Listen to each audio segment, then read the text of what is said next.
In today's video, I'm going to teach you how to import an Elementor JSON file into your WordPress site. If you're looking at enhancing your website with custom designs and layouts, importing templates is a fantastic way to do it. You can either access templates from the Elementor cloud or bring in templates that you've stored locally.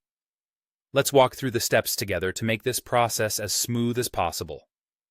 First, what you need to do is head over to your WordPress admin dashboard. From there, navigate to the Elementor section, and this is where you'll find the tools. Clicking on this will take you to the area where all the magic happens when it comes to importing and exporting your kits. In this section, depending on the version you're using, you might see a tab labeled Website Templates, or possibly Import Export Kit. It might sound a bit technical, but don't worry, it's quite straightforward once you're there. Now, under the option to apply a website template, you need to decide if you're pulling from the cloud or your computer. If you previously saved your template to the Elementor cloud, simply choose Cloud Library. Elementor Cloud is a great feature, especially for those who've designed their templates in the cloud or want to access them from anywhere without hassle. It's a simple choice, just click and go. However, if you have your Elementor template stored as a zip file on your local drive, then you'll opt for Upload Zip File. If you're going the zip route, you have two easy ways to bring in your file.